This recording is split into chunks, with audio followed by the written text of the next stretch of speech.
नमस्कार, हिमाचल खबरनामा में आपका स्वागत है। मैं हूं आपके साथ वर्षा पवन। सबसे पहले नजर डालते हैं कुछ खास सुर्खियों पर।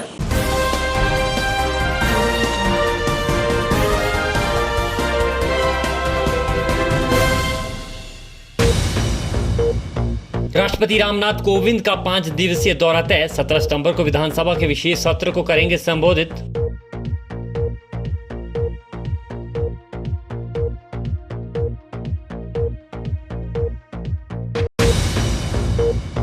सैनिकों के लिए राखियां लेकर समदो हेलीपैड पहुंचे राज्यपाल राजेंद्र विश्वनाथ आर्लेकर। सेना के जवानों ने राज्यपाल का किया भव्य स्वागत।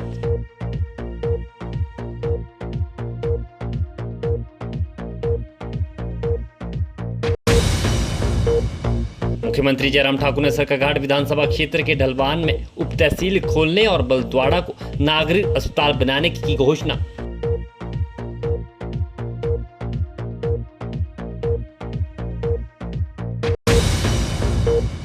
आईजीएमसी आउटसोर्स कर्मचारी वर्कर्स यूनियन ने अपनी मांगों को लेकर अस्पताल प्रशासन के खिलाफ खोला मोर्चा। आईजीएमसी गेट पर किया मूक प्रदर्शन।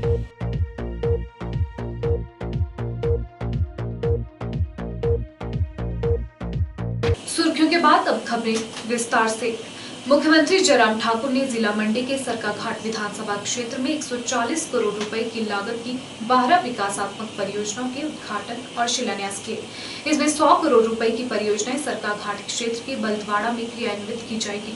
इस दौरान मुख्यमंत्री ने प्रदेश के लोगों का सामाजिक आर्थिक उत्थान सुनिश्चित करने के लिए प्रदेश सरकार द्वारा शुरू की गई विभिन्न विकासात्मक कल्याणकारी योजनाओं से भी लोगों को अवगत करवाया।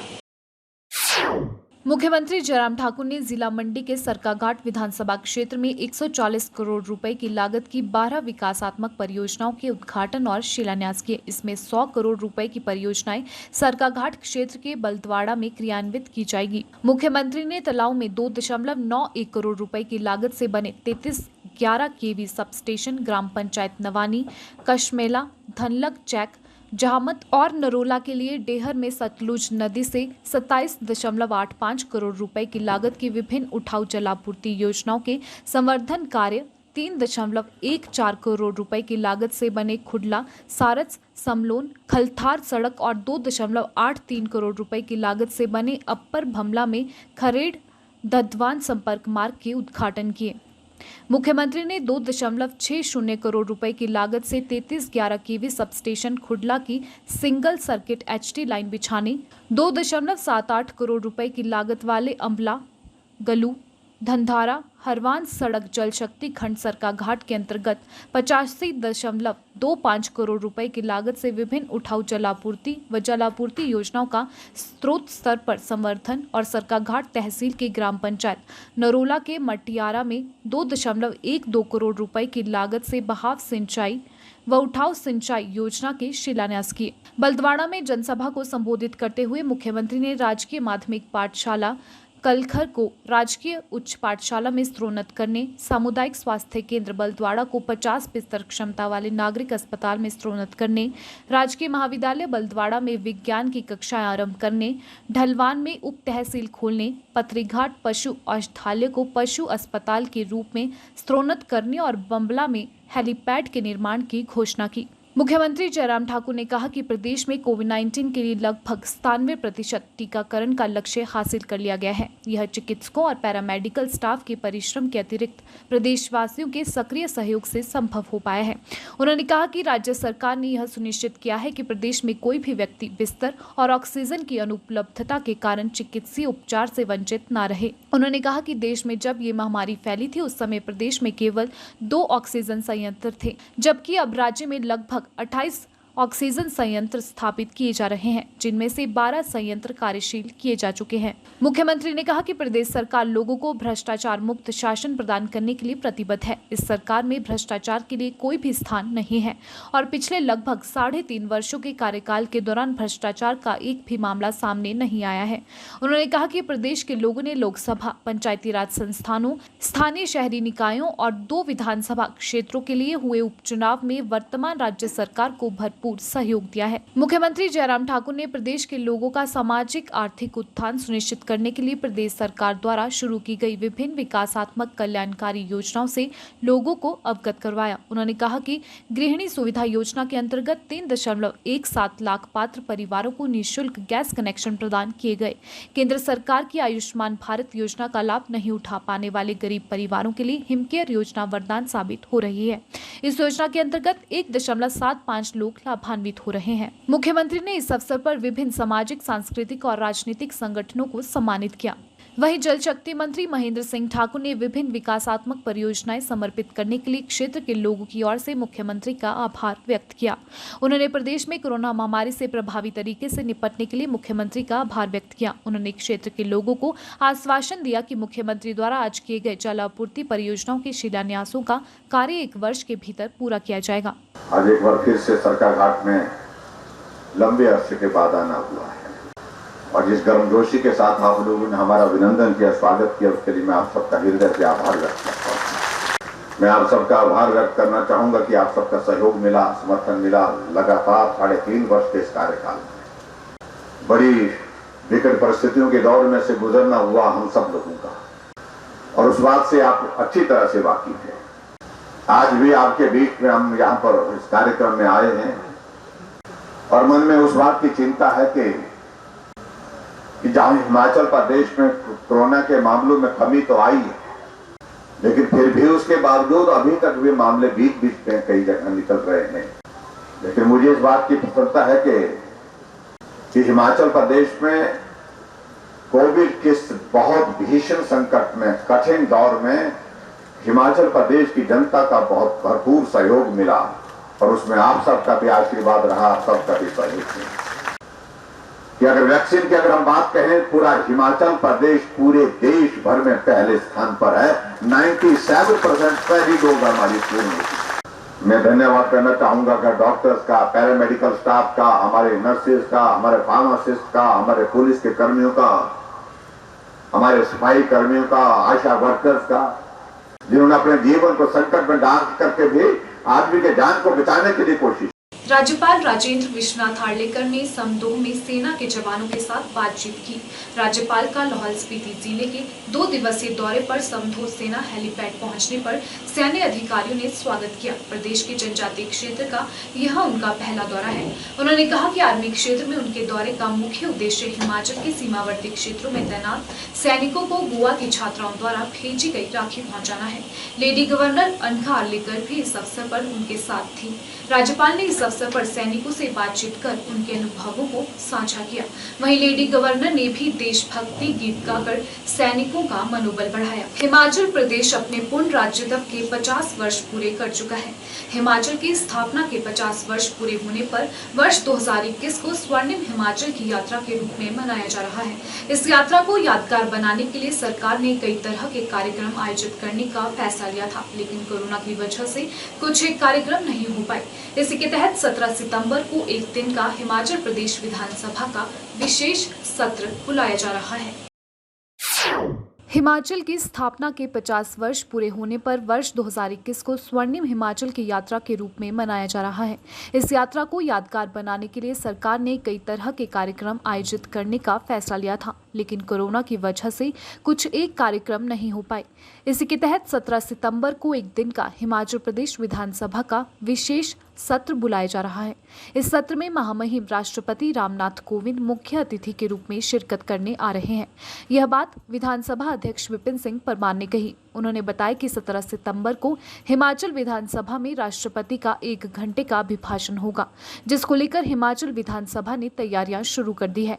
राष्ट्रपति रामनाथ कोविंद का हिमाचल में 5 दिन के प्रवास का कार्यक्रम है। इस दौरान रामनाथ कोविंद शिमला स्थित राष्ट्रपति निवास में रुकेंगे। इसी बीच 17 सितंबर को राष्ट्रपति रामनाथ कोविंद हिमाचल विधानसभा में आएंगे। इस सत्र में वर्तमान सदस्यों सहित पूर्व विधायकों को भी बुलाया जाएगा। हिमाचल प्रदेश के पूर्ण राज्य के 50 वर्ष पूर्ण होने जा रहे हैं और पूर्ण राज्य के स्वर्ण जयंती वर्ष के इस मौके पर विधानसभा का विशेष सत्र का आयोजन 17 सितंबर को किया जा रहा है, जिसकी अधिसूचना जारी हो चुकी है। आदरणीय राष्ट्रपति जी श्री रामनाथ कोविंद जी इस कार्यक्रम में विशेष रूप से हिमाचल प्रदेश में आ रहे हैं और इस माननीय विधानसभा में वो अपने अभिभाषण के रूप में विधायकों को और पूर्व विधायकों को यहाँ पर उद्बोधन के रूप में मार्गदर्शन करेंगे, ये मैं बताना चाहता हूँ। कोरोना महामारी की तीसरी लहर की आशंका के बीच हमीरपुर स्वास्थ्य विभाग ने सभी तैयारियां पूरी कर ली हैं और किसी भी आपात स्थिति से निपटने के लिए 5 विधानसभा क्षेत्रों के अस्पतालों में ऑक्सीजन प्लांट स्थापित कर दिया है। वहीं चिकित्सकों को टांडा मेडिकल कॉलेज में वेंटिलेटरों को चलाने का प्रशिक्षण भी दिया गया है। इसके साथ ही सभी छोटे अस्पतालों में भी 2-2 वेंटिलेटर को स्थापित किया गया है। मुख्य चिकित्सा अधिकारी डॉक्टर आर.के. अग्निहोत्री ने बताया कि ऑक्सीजन प्लांट लगाने के लिए काम पूरा किया जा चुका है और चिकित्सकों को पूरी तरह से प्रशिक्षण भी दिया जा रहा है, जिससे आपात स्थिति से निपटने के लिए चिकित्सकों को किसी परेशानी का सामना न करना पड़े। कोरोना महामारी की तीसरी लहर की आशंका के बीच हमीरपुर स्वास्थ्य विभाग ने सभी तैयारियां पूरी कर ली हैं और किसी भी आपात स्थिति से निपटने के लिए 5 विधानसभा क्षेत्रों के अस्पतालों में ऑक्सीजन प्लांट स्थापित कर दिए हैं। मुख्य चिकित्सा अधिकारी हमीरपुर डॉक्टर आर.के. अग्निहोत्री ने बताया कि एनआईटी परिसर में 100 बेड, सिविल अस्पताल में 250 बेड का प्रबंध किया गया है, जिससे ज्यादा मरीज होने पर उपचार किया जा सके। उन्होंने बताया कि जिला में कोविड की पहली लहर आने पर बेड की कमी से जूझना पड़ा था, इसलिए तीसरी लहर में बेड की कमी को दूर किया जा रहा है। साथ ही सभी अस्पतालों में ऑक्सीजन की कमी को दूर करने के लिए प्लांट स्थापित किए गए हैं। अग्निहोत्री ने बताया कि डॉक्टरों को वेंटिलेटर का प्रशिक्षण भी दिया जा रहा है, जिसके लिए ऑनलाइन माध्यम से भी प्रशिक्षण दिया जा रहा है। वहीं एक डॉक्टर की टीम टांडा मेडिकल कॉलेज में भी प्रशिक्षण ले रहे हैं, ताकि कोविड की तीसरी लहर से निपटने में किसी परेशानी का सामना न करना पड़े। देखिए जी, जैसा फर्स्ट वेव का जो एक्सपीरियंस था उसमें ये देखा गया था कि कुछ हमारे बेड की कमी थी और कुछ जो है था वो ऑक्सीजनेटेड बेड जो थे उस जगह के इंफ्रास्ट्रक्चर हमारे पास जैसे ऑक्सीजन कॉन्सेंट्रेटर थे, सिलेंडर्स थे, इनकी थोड़ी सी कमी लग रही थी कुछ। हालांकि यहाँ पे ऑक्सीजन की कमी इतनी नहीं, लेकिन फिर भी थोड़ा सा एक डर सा माहौल बना हुआ था। तो उसी चीज़ों को मद्दे रखते हुए हमारे जो सिविल हॉस्पिटल हैं, 6 में से 5 जो हमारे सिविल हॉस्पिटल हैं, उन सभी में हमने सभी में एस्टीमेट भेज दिए। ऑक्सीजन प्लांट की हम कोशिश कर रहे हैं और उनमें से 3 में हमारे काम चला हुआ है। टॉनी देवी और सुजानपुर जो वहाँ पे लगभग कंप्लीशन होने की दर पे है, वो काम लगता है फर्स्ट वीक में वो पूरा हो जाएगा, ऑक्सीजन प्लांट और ऑक्सीजन पाइपलाइन का। और दूसरा भोरेंज का काम चला हुआ है, वो भी 15 दिन या 20 दिन में वो भी कंप्लीट हो जाएगा। दूसरी रही सिलेंडर और ऑक्सीजन कॉन्सेंट्रेटर की बात, वो बहुत ही पर्याप्त मात्रा में है। हमारे पास 300 से करीब हमारे बड़े बड़े सिलेंडर हैं और इसी तरह 300 से अधिक हमारे पास ऑक्सीजन कॉन्सेंट्रेटर भी है। तो हर बेड के पास हम 2 सिलेंडर रखेंगे, 1 ऑक्सीजन कॉन्सेंट्रेटर रखेंगे और साथ में ऑक्सीजन पाइपलाइन। तो 3 तरीके से हम ऑक्सीजन का प्रबंध कर रहे हैं। हर बिस्तरे पे लगभग 300 पेशेंट का, एनआईटी में 100 बेड हमारा है, जो सीरियस पेशेंट नहीं होते हैं, कम सीरियस होते हैं, उनके लिए 100 बेड जो है एनआईटी में है। बाकी लगभग 250 से 300 बेड का इंतजाम जो है वो से अपने सिविल हॉस्पिटल में कर रहे हैं विद ऑक्सीजन सपोर्ट। केंद्र सरकार ने नेशनल मोनेटाइजेशन पाइपलाइन प्रोग्राम की शुरुआत की है, वहीं युवा कांग्रेस ने इसका विरोध किया है। युवा कांग्रेस के प्रदेश अध्यक्ष निगम भंडारी का आरोप है कि मोदी सरकार कांग्रेस सरकार के 70 साल में जनता के सहयोग से खड़े किए सार्वजनिक उपक्रमों को बेच रही है। उन्होंने कहा कि अपने संसाधनों को बेचकर कोई भी देश आत्मनिर्भर नहीं बन सकता। निगम भंडारी ने सेब के दामों में आई भारी गिरावट पर भी चिंता जताई है और आरोप लगाया कि सरकार की मिलीभगत से यह सब हो रहा है। युवा कांग्रेस ने सेब की फसल को होल्ड पर रखने के मुख्यमंत्री के बयान को हास्यास्पद बताया। उन्होंने कहा कि यह रेत ईंट पत्थर का मामला नहीं है, बल्कि फल सब्जी से जुड़ा किसान बागवानों की साल भर की मेहनत है। ऐसे में बागवानों के हितों को ध्यान में रखते हुए सरकार इस और आवश्यक कदम उठाए। शिमला में युवा कांग्रेस ने नेशनल मोनेटाइजेशन पाइपलाइन प्रोग्राम के खिलाफ रैली निकाली और उपायुक्त के माध्यम से राज्यपाल को ज्ञापन भी सौंपा। आज हिमाचल प्रदेश युवा कांग्रेस के द्वारा मुख्यतः 2 मुद्दों को लेकर प्रेस वार्ता की गई, जिसमें सबसे जो पहला मुद्दा है नेशनल मोनेटाइजेशन पाइपलाइन जो हाल ही में अभी फाइनेंस मिनिस्टर के द्वारा ये नेशनल मोनेटाइजेशन पाइपलाइन लाया गया, जिसका हिमाचल युवा कांग्रेस पुरजोर विरोध करती है। मैं बताना चाहूँगा जो 70 साल में कांग्रेस पार्टी और कांग्रेस की सरकार ने जितने एसेट्स तैयार किए थे, जितने भी सरकारी संपत्ति तैयार की थी, इस नेशनल मोनेटाइजेशन पाइपलाइन के निर्णय को लाने के बाद उसको पूरी तरीके से सरकार ने पूरा देश एक तरीके से बेच चुके हैं, जिसका हम पूरी तरीके से विरोध करते हैं। और जो दूसरा हमारा मुख्यतः जो मुद्दा है, हाल ही में आपको पता है कि भाई सेब सीज़न चला है और 5,000 करोड़ की जो अर्थव्यवस्था है हिमाचल सरकार की, वो सेब पे टिकी है। इससे पहले भी मैं बताना चाहूँगा, इस कोरोना महामारी ने टूरिज़्म को पूरी तरीके से ख़त्म कर दिया। एक मेन जो टूरिज़्म से जो इनकम सरकार को आती थी, उस पर सरकार ने कोई ध्यान नहीं दिया और पूरी तरीके से वो भी अर्थव्यवस्था पूरी तरीके से चौपट हो गई है। और साथ ही साथ अब दूसरी जो सबसे बड़ी अर्थव्यवस्था हमारी सेब से जो सेब से जो अर्थव्यवस्था जो सरकार को मिलती है, उस पर भी सरकार पूरी तरीके से ध्यान नहीं दे रही। भी आपने हाल ही में देखा किस तरीके से सेब के दामों में भारी गिरावट आई है, जो एक बहुत बड़ा चिंता का विषय है। और दूसरी बात बताना चाहूँगा, जब मानसून सत्र के आखिरी दिन सदन के पटल में जब माननीय मुख्यमंत्री जी ने कैग की रिपोर्ट रखी, वो पूरी की पूरी तरीके से चौंकाने वाली थी।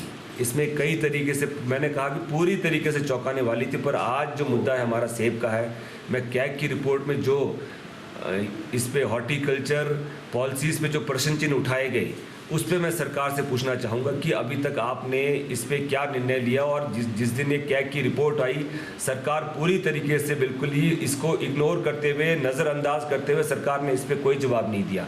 और स्वयं देखिए, बागवानी मंत्री अभी तक जो सेब के दाम गिरे हैं, जो मोनोपोली चली है, जो मिलीभगती एक सरकार की आढ़तियों के साथ है, बिचौलों के साथ है, जो सरकार की मिलीभगती, इस पर सरकार कुछ नहीं कह रही। स्वयं बागवानी मंत्री अभी तक चुप्पी साध के बैठे हैं। और भी हाल ही में हमारे माननीय मुख्यमंत्री जयराम ठाकुर जी ने भी कहा कि भाई उन्होंने एक चिंता व्यक्त की कि वो कहते हैं कि मैं बहुत चिंतित हूँ, जो अभी जो सेब की जो फसल के जो दाम गिरे उससे मैं बहुत चिंतित हूँ। मैं बागवानों से निवेदन करना चाहता हूँ कि या मंडी में कम फसल बेचें या इसको होल्ड पे रख दें। आप खुद बताइए, ये कोई सीमेंट, कोई लकड़, ये तो है नहीं कि उसको आप होल्ड पर रख दोगे। सब्जी फल का सवाल है, फल सब्जी जो भी है वो ज़्यादा देर तक रखा नहीं जा सकता, वो सड़ जाता है। पूरे साल की किसानों की इसमें बागवानों की मेहनत रहती है। आप खुद सोचिए कि ये किस प्रकार का माननीय मुख्यमंत्री जी के द्वारा मजाक है। राष्ट्रीय ग्रामीण आजीविका मिशन के तहत पंचायत सदवा में महिलाओं के लिए एक जागरूकता शिविर का आयोजन किया गया। इस शिविर में महिला ग्राम विकास संयोजक तृप्ता देवी विशेष रूप से मौजूद रही। इस दौरान तृप्ता देवी ने बताया कि इस शिविर में NRLM के तहत चलाई गई योजनाओं की जानकारी महिलाओं को दी गई। राष्ट्रीय ग्रामीण आजीविका मिशन के तहत पंचायत सदवा में महिलाओं के लिए जागरूकता शिविर का आयोजन किया गया। इस दौरान महिला ग्राम विकास संयोजक तृप्ता देवी ने बताया कि इन योजनाओं में सेल्फ हेल्प ग्रुप के तहत महिला समूहों का गठन किया जाता है, जिसमें उन्हें 15,000 रुपए बिना ब्याज के लोन दिया जाता है। उन्होंने बताया कि अगर काम ठीक रहे तो लोन को बढ़ाकर 3 लाख रुपए तक कर दिया जाता है। उन्होंने बताया कि महिला स्वावलंबन और महिलाओं को आर्थिक रूप से सुदृढ़ बनाने के लिए सेल्फ हेल्प ग्रुप कारगर साबित हुए हैं। 1999 में SKSY का ग्रुप चलाए थे, तो उसके तहत जो थे वो BPL में ही लेते थे हम। तो अब जो NRLM की स्कीम चलाई गई है, सेंटर की स्कीम है ये, उसमें हम 10 लेडीज़ का समूह बनाते हैं। एक ग्रुप बनाया जाता है जिसमें हम प्रधान सेक्रेटरी बनाते हैं, फिर ग्रुप का नाम रखा जाता है। उस ग्रुप में हम 15,000 रिवॉल्विंग फंड देते हैं बिना ब्याज से, बिना इंटरेस्ट का वो 15,000 दिया जाता है। और फिर ग्रुप अच्छा चले तो 3 महीने के बाद 2500 रुपया भी सरकार उनको स्टार्ट आउट फंड देती है। फिर उसके बाद 6 महीने हो जाते हैं तो हम उनको 7% ब्याज के ऊपर लोन भी 3 लाख का देते हैं। तो अब हम ये स्कीम आई है सिर्फ लेडीज़ के लिए, महिलाओं के लिए आई है। तो मेरा सभी बहनों से ये अनुरोध रहेगा कि इस स्कीम के साथ जुड़ें और इस ग्रुप को बनाएं। और जितने भी आपके पंचायत में ग्रुप नहीं बने हैं, समूह नहीं बने हैं, मेरा अनुरोध रहेगा प्रधान जी से, मेरी ग्राम पंचायत सेक्रेटरी जी से और मेरी सीआरपी बहनों जी से और हमारी सिलाई टीचर भी इनके साथ जुड़े और इनको ग्रुपों को बनाएं। वहीं पंचायत सचिव रीति ने बताया कि आजीविका मिशन के तहत महिलाओं को विभिन्न योजनाओं की जानकारी के लिए इस शिविर के माध्यम से जानकारी दी गई और उन्हें सेल्फ हेल्प ग्रुप से जोड़ने के लिए प्रेरित भी किया गया। इस दौरान रीति ने आए हुए सभी महिलाओं, जनप्रतिनिधियों, सीआरपी महिलाओं और बैंक कर्मचारियों का धन्यवाद किया। आज ग्राम पंचायत सदमा है, ये जो राष्ट्रीय ग्रामीण आजीविका मिशन का शिविर लगा था, इसमें हमारे ब्लॉक ऑफिस से LSU मैम और हमारे CRP ग्रुप से 2 महिलाएं और हमारे बैंक मैनेजर और पंचायत के सारे प्रतिनिधि यहाँ पर आए हुए थे। और यहाँ पर जितनी भी महिलाएं आई थी इनको हमारे मैम ने सरकार द्वारा चलाई जा रही NRLM के थ्रू जितनी भी स्कीमें हैं इसमें उन्होंने विस्तार रूप पर जानकारी दी गई। हिमाचल प्रदेश के विश्व प्रसिद्ध धार्मिक स्थल श्री नैना देवी और श्री आनंदपुर साहिब को जोड़ने वाली मुख्य सड़क श्री नैना देवी बस अड्डा के समीप बड़े मोड़ के पास बरसात के कारण धंस गई है, जिससे सड़क के साथ बने होटल और रिहायशी मकानों को भी खतरा पैदा हो गया है। हालांकि सड़क पर एक तरफा आवाजाही जारी है। श्रद्धालुओं और पर्यटकों को किसी प्रकार की दिक्कत न हो, इसके लिए लोक निर्माण विभाग ने सड़क किनारे पत्थर लगाकर एक तरफा आवाजाही के लिए सड़क बहाल कर दी है। हिमाचल प्रदेश के विश्व प्रसिद्ध धार्मिक स्थल श्री नैना देवी और श्री आनंदपुर साहिब को जोड़ने वाली मुख्य सड़क श्री नैना देवी बस अड्डा के समीप बड़े मोड़ के पास बरसात के कारण धंस गई है। सड़क पर बड़ी बड़ी दरारें आ गई हैं। जैसे जैसे बरसात होती जा रही है, सड़क धंसती जा रही है। हालांकि लोक निर्माण विभाग ने श्रद्धालुओं और पर्यटकों को किसी तरह की परेशानी ना हो, इसके लिए सड़क के किनारे पत्थर लगाकर एक तरफा आवाजाही के लिए सड़क को बहाल कर दिया है। बता दें, सड़क के साथ सटे होटल और रिहायशी मकानों को भी इससे खतरा बना हुआ है। बिलासपुर के श्री नैना देवी क्षेत्र में लगातार हो रही बरसात से लोक निर्माण विभाग का अब तक लगभग 3 करोड़ रुपए का नुकसान हो चुका है। होटल मालिक श्याम ने कहा कि सड़क धंसने से भूस्खलन का खतरा बना हुआ है। उन्होंने सरकार से मांग की है कि इस सड़क के समीप जल्द से जल्द डंगे लगाए जाएं। सरकार से निवेदन करता हूं कि श्री नैना देवी जी लोक निर्माण विभाग के विश्राम गृह के नज़दीक सड़क धंस गई है, उससे आवाजाही का रास्ता तो अवरुद्ध हुआ है, परंतु गाँव मटियाड़ी जोड़ के बहुत से घरों व होटलों को नुकसान होने का खतरा बना हुआ है, क्योंकि यह लैंडस्लाइड बिल्कुल होटल्स और कई घरों के ऊपर पड़ता है। हर बरसात के मौसम में ये लैंडस्लाइड चलता है और दोबारा सरकार से निवेदन करते हैं कि इसकी सुरक्षा के लिए इसके डंगे लगाए जाएं ताकि होटलों और गाँव को कोई नुकसान ना हो। वहीं लोक निर्माण विभाग के सहायक अभियंता राकेश कुमार का कहना है कि सड़क किनारे लगभग 100 मीटर तक जमीन धंस गई है। होटल और रिहायशी मकानों को खतरा बना हुआ है। उन्होंने कहा कि इसकी रिपोर्ट बनाकर जल्द उच्च अधिकारियों को भेजी जा रही है ताकि जानमाल के नुकसान से बचा जा सके। साथ में नैना देवी उपमंडल में कम से कम 3 करोड़ के लगभग हमारा पूरे उपमंडल में नुकसान हुआ है, जिसके हम काफ़ी हद तक एस्टीमेट वगैरह बना रहे हैं ताकि इसको रीस्टोर कर सकें। आवाजाही में हमने कोई बाधा नहीं आने दी। जहाँ जहाँ लैंडस्लाइड भी हुए थे हमने उसी वक्त उठा दिए ताकि यात्रियों को या आने जाने वाले जितने भी हमारे आने जाने वाले यात्री थे उनको कोई रुकावट ना हो, इसलिए हमने सारा कुछ खोल के रखा और किसी को रुकावट नहीं आने दी। इस बरसात में मेला भी बड़ा भारी हुआ और उसमें भी हमने किसी भी प्रकार की कोई रुकावट नहीं आने दी। बता दें कि पिछले कुछ दिनों से श्री नैना देवी क्षेत्र में भारी बरसात हो रही है। 22 अगस्त को श्री नैना देवी में शिमला के बाद सबसे ज्यादा बारिश दर्ज हुई। मौसम विभाग के अनुसार शिमला में 64 मिलीमीटर और श्री नैना देवी में 47 मिलीमीटर बारिश दर्ज की गई है। सिरमौर जिला के दुर्गम इलाकों में सरकार के निर्देशानुसार वैक्सीनेशन का कार्य जोरों पर चला है। वैक्सीनेशन प्रक्रिया के साथ साथ जन जागरूकता के लिए वैक्सीनेशन जागरूकता अभियान भी जारी है। नायब तहसीलदार हरिपुरधार जितेंद्रजीत ने बताया कि 100% वैक्सीनेशन का लक्ष्य सरकार द्वारा निर्धारित किया गया है, जिसके लिए व्यापक स्तर पर वैक्सीनेशन अभियान चला हुआ है। वहीं सिरमौर जिला के दुर्गम क्षेत्र हरिपुरधार की बात करें तो यहाँ 2 वैक्सीनेशन सेंटर स्वास्थ्य विभाग द्वारा स्थापित किए गए हैं। सिरमौर जिला के दुर्गम इलाकों में सरकार के निर्देशानुसार वैक्सीनेशन का कार्य जोरों पर चला हुआ है।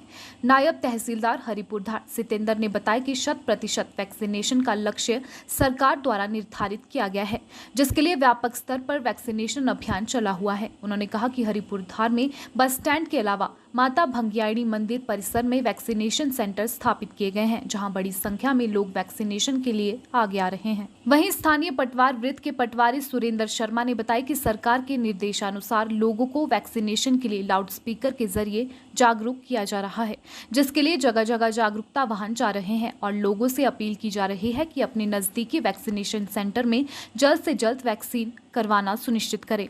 उन्होंने कहा कि बसों में सफर कर रही सवारियों को भी वैक्सीनेशन के लिए जागरूक किया जा रहा है, साथ ही कोविड-19 प्रोटोकॉल फॉलो करने की भी अपील की जा रही है। कोरोना महामारी से जैसा कि आपको पता है कि पूरी से निपटने के लिए वैक्सीनेशन का जो है हिमाचल सरकार द्वारा एक मास स्तर पर अभियान चलाया जा रहा है कि ताकि ज़्यादा से ज़्यादा 100% वैक्सीनेशन का हमारा लक्ष्य है।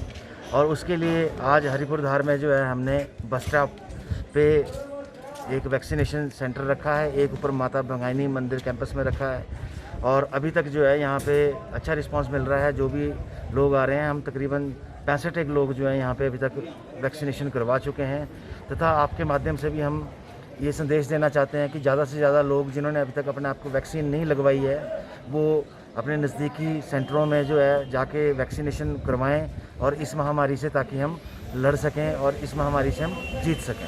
निर्देशानुसार जो हमारे कोविड सेंटर होते हैं उसके लिए हम माइक के थ्रू अनाउंस कर रहे हैं, लोगों को अवगत करवा रहे हैं कि हमारा जहाँ जहाँ कोविड सेंटर बने हुए हैं वहाँ पर जाकर अपना वैक्सीनेशन करवाएं। हमारा उद्देश्य ये रहेगा कि 100% वैक्सीनेशन हो। हम बसों के जो पैसेंजर्स हैं उनको भी सबको अवगत करवा रहे हैं कि कोई भी व्यक्ति किसी भी क्षेत्र से संबंध रखता है वो जो भी हमारा कोविड सेंटर है वहाँ पे अपना वैक्सीनेशन करवा सकता है। तो हम प्रशासन के आधार पे जो प्रशासन की गाइडलाइंस है उसके आधार पे हम पूरी कोशिश कर रहे हैं ताकि सारे लोग जो है ना वैक्सीनेट हो जाए। देश भर में जन्माष्टमी का त्योहार बहुत ही हर्षोल्लास के साथ मनाया जाता है। भाद्रपद मास के कृष्ण पक्ष की अष्टमी के दिन जन्माष्टमी मनाई जाती है। इस बार जन्माष्टमी 30 अगस्त 2021 सोमवार को मनाई जा रही है। वहीं कुछ लोग 31 अगस्त को भी जन्माष्टमी मनाएंगे। महीने भर पहले से ही लोग जन्माष्टमी की तैयारियों में जुट गए हैं। भगवान श्री कृष्ण के जन्मोत्सव को बहुत ही धूमधाम से मनाया जाता है। मंदिर में भगवान श्री कृष्ण की कई झांकियां बनाई जाती हैं। अष्टमी के दिन जन्मे श्री कृष्ण को भगवान विष्णु का ही अवतार माना जाता है। इस दिन भगवान श्री कृष्ण के जन्म दिवस की खुशी में व्रत रखते हैं। रात को 12 बजे तक जागकर भगवान की वंदना और स्तुति की जाती है। कई जगह भगवान के जन्मोत्सव पर जागरण भी किया जाता है। वहीं शिमला के गंज बाजार स्थित राधा कृष्ण मंदिर में भी जन्माष्टमी के महोत्सव की तैयारियां जोरों से की जा रही है, लेकिन कोरोना के कारण इस वर्ष मंदिर में दर्शन मात्र के लिए ही श्रद्धालुओं को अनुमति होगी। सनातन धर्म सभा के प्रधान अजय सूद ने बताया कि वे इस वर्ष 132वां जन्माष्टमी महोत्सव 29 और 30 अगस्त को राधा कृष्ण मंदिर में मनाने जा रही है। उन्होंने कहा कि सरकार के दिशा निर्देशानुसार मंदिर में श्रद्धालु केवल मात्र दर्शन के लिए आ सकते हैं। उन्होंने बताया कि इस वर्ष श्रद्धालुओं को मंदिर परिसर में बैठने की अनुमति नहीं होगी। प्रधान ने कहा कि श्रद्धालुओं को मंदिर में कोरोना प्रोटोकॉल्स का सख्ती से पालन करना होगा। 132वां उत्सव ये मनाया जा रहा है, लेकिन कोविड-19 की गाइडलाइन के अंडर ही हम इसको मना रहे हैं। और मेरा शिमला की जनता से एक अनुरोध है कि मंदिर परिसर दर्शन के लिए खुला रहेगा, लेकिन बैठने की किसी को भी परमिशन नहीं होगी। और सनातन धर्म सभा ने होशियारपुर से श्री पुष्पिंदर जी और यमुनानगर से अंकुश जी और दिल्ली से रूपम शर्मा जी को बुलाया है। उनका प्रोग्राम लगातार चलता रहेगा, लेकिन बैठने की मैं हाथ जोड़ के फिर विनती कर रहा हूं कि बैठने की परमिशन किसी को नहीं होगी। हमारी कोशिश रहेगी कि हम चैनल द्वारा लाइव जो कीर्तन मंदिर में चल रहा है उसकी लाइव आपको दर्शन करवाते रहेंगे। वहीं मंदिर के पंडित उमेश नौटियाल ने बताया कि जन्माष्टमी के दिन श्री कृष्ण की पूजा करने से संतान प्राप्ति, दीर्घायु और सुख समृद्धि की प्राप्ति होती है। श्री कृष्ण जन्माष्टमी का पर्व मनाकर हर मनोकामना पूरी की जा सकती है। कि विधि पूर्वक से मध्याह्न, जैसे अभी बताया ना, सुबह के टाइम भगवान का पूजन करें, फिर मध्याह्न में भगवान का पूजन करें, मध्य रात्रि में फिर वही लड्डू गोपाल जो भी अब आपके यहाँ भगवान श्री कृष्ण की जो मूर्ति है उसका पुनः पंचामृत से षोडशोपचार पूजन करें, कथा किए और तत्पश्चात नूतन वस्त्र धारण करते हुए मध्य रात्रि ठीक 12 बजे भगवान का पूजन करें और तब जाकर के भगवान का उत्सव मनाएं। निश्चित ही ये जो कथा है, ये जो जन्म है, ये जन्मोत्सव है, हमारे जीवन में कल्याण करता है और सारी संतापों को हर देता है। बता दें, श्री कृष्ण के जन्म के समय अर्थात रात को 12 बजे श्री कृष्ण को माखन मिश्री का भोग लगाया जाता है। वहीं कई जगह भगवान के लिए 56 भोग भी तैयार किए जाते हैं। घरों और मंदिरों में कान्हा जी के लिए पालना सजाया जाता है, जिस पर लड्डू गोपाल को नई पोशाक गहनों से सजाकर बैठाया जाता है। इस दिन कान्हा जी को झूला झुलाने की भी मान्यता है। प्रदेश करुणामूलक संघ ने अपनी मांगों को लेकर वीरवार को शिमला के शेरे पंजाब से लेकर उपायुक्त कार्यालय तक जन आक्रोश रैली निकाली और प्रदेश सरकार के खिलाफ जमकर नारेबाजी की। इस दौरान संघ के सदस्यों ने सरकार पर वादा खिलाफी और उनके साथ भेदभाव की नीति अपनाने का आरोप लगाया है। करुणामूलक संघ के प्रदेश अध्यक्ष अजय कुमार ने बताया कि 4500 करुणामूलक आश्रित रोजगार लेने के लिए पिछले लंबे समय से सरकार से गुहार लगा रहा है। पिछले 1 महीने से शिमला में क्रमिक अनशन पर भी बैठे हैं, लेकिन प्रदेश सरकार ने इस दौरान करुणामूलक आश्रितों की कोई सुध नहीं ली। प्रदेश करुणामूलक संघ ने अपनी मांगों को लेकर वीरवार को शिमला के शेरे पंजाब से लेकर उपायुक्त कार्यालय तक जन आक्रोश रैली निकाली और प्रदेश सरकार के खिलाफ जमकर नारेबाजी की। इस दौरान करुणामूलक संघ के प्रदेश अध्यक्ष अजय कुमार ने कहा कि आश्रित 1 महीने से क्रमिक अनशन पर बैठे हैं, लेकिन सरकार उनकी मांग को मानने के लिए तैयार नहीं है। सरकार ने कमेटी बनाने का झुनझुना उनके हाथ में थमा दिया है, जिससे स्पष्ट होता है कि वह इसे टालना चाहते हैं। उन्होंने कहा कि आज शिमला व ऊना में जन आक्रोश रैली निकाली जा रही है और आगामी समय में अगर सरकार उनकी मांग नहीं मानती तो हर जिले के अंदर जन आक्रोश रैली निकाली जाएगी और उनका यह आंदोलन और उग्र रूप लेगा। उन्होंने कहा कि आगामी उपचुनाव का बहिष्कार कर करुणामूलक आश्रित सरकार को करारा जवाब देगी। वहीं उन्होंने कहा कि मांगे न मानने तक उनका अनशन जारी रहेगा। आज जिला शिमला में और जिला ऊना में हमारा जोरों शोरों से प्रदर्शन है। आक्रोश रैली के माध्यम से ये प्रदर्शन जो है 2 जिलों से निकाला जाएगा और आज अगर इसके बाद भी मुख्यमंत्री जी ने करुणामूलक नौकरी बहाली हेतु कोई स्टेप नहीं लिया तो आने वाले समय में हम हर जिले से एक आक्रोश रैली के माध्यम से जवाब देंगे। आने वाले आगामी उपचुनावों में एक चुनावों का बहिष्कार करके हम जो है एक जवाब देंगे।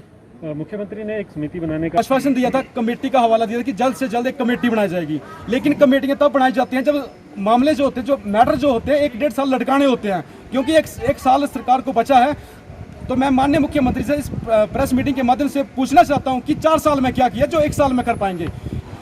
ऑलरेडी हमने विधानसभा के प्रदर्शन के टाइम हमें हवाला दे दिया कमेटी गठन का, लेकिन कमेटी गठन का जो टाइम लिमिट है वो तक बताई नहीं गई है। हालांकि विपक्ष ने सवाल भी पूछा कि कमेटी गठन कितने समय के अंदर होगा और कितने समय के अंदर जो है करुणामूलकों को 1 टाइम सेटलमेंट दी जाएगी, लेकिन प्रदेश सरकार की तरफ से कोई जवाब नहीं था। क्योंकि ऑलरेडी 4 साल से हमें इस मुद्दे को दबाते आए हैं और करुणामूलक आश्रितों को सिर्फ एक चुनावी एजेंडा बनाते आए हैं। 28 दिन से ये जो हमारा क्रमिक अनशन चला हुआ है 28 दिन से, ये क्रमिक अनशन जो है ये जारी रहेगा और आने वाले समय में हम हर एक विधानसभा क्षेत्र से आक्रोश रैली निकालेंगे व आगामी उपचुनावों में हम इसका चुनावों का बहिष्कार करने जा रहे हैं। इससे बड़ी शर्म की बात और प्रदेश सरकार को क्या हो सकती है जब एक माननीय मुख्यमंत्री प्रदेश सरकार के द्वारा एक नारा दिया जाता है कि गरीबी हटाओ, लेकिन करुणामूलक आश्रितों के लिए यही एक नारा रखा गया प्रदेश सरकार ने कि करुणामूलक परिवारों को दबाओ, करुणामूलक परिवारों को विभिन्न शर्तों में बांधकर इनको बाहर का रास्ता दिखाओ। आईजीएमसी आउटसोर्स कर्मचारी वर्कर यूनियन ने अपनी मांगों को लेकर आईजीएमसी प्रशासन के खिलाफ मोर्चा खोल दिया है। वीरवार को आउटसोर्स कर्मचारियों ने अपनी मांगों को लेकर आईजीएमसी के मुख्य गेट के बाहर सीटू के नेतृत्व में मूक प्रदर्शन किया। इस दौरान सीटू के प्रदेशाध्यक्ष विजेंद्र मेहरा ने कहा कि आईजीएमसी में तैनात कर्मचारियों का शोषण किया जा रहा है। उन्होंने कहा कि 3 साल पहले किए गए करार में आउटसोर्स कर्मचारियों को न्यूनतम वेतन देने की बात कही थी, लेकिन अब तक किसी को भी न्यूनतम वेतन नहीं दिया जा रहा है। उन्होंने बताया कि कोरोना काल में सरकार ने 2 महीने के लिए वेतन 1500 रुपए बढ़ाया था, वो भी कर्मचारियों को नहीं मिला। ऐसे में कर्मचारियों ने आईजीएमसी प्रशासन को चेताया है कि यदि उनकी मांगे नहीं मानी गई तो आने वाले समय में वे अपने आंदोलन को और भी उग्र करेंगे। अस्पतालों में बहुत बड़ी संख्या, सैकड़ों की तादाद में आउटसोर्स और ठेका मजदूरों की, ये ठेका मजदूर, आउटसोर्स मजदूर सफाई कर्मचारी के रूप में काम कर रहे हैं, वार्ड अटेंडेंट के रूप में काम कर रहे हैं, सिक्योरिटी स्टाफ के रूप में काम कर रहे हैं, ईसीजी के रूप में काम कर रहे हैं, डेटा एंट्री ऑपरेटर के रूप में काम कर रहे हैं, इवन की नर्सिंग भी अब जो है आउटसोर्स में आ गई है। तो जो ये सारे कर्मचारी काम कर रहे हैं आईजीएमसी के अंदर, वहाँ पर श्रम कानूनों की लगातार उल्लंघना हो रही है।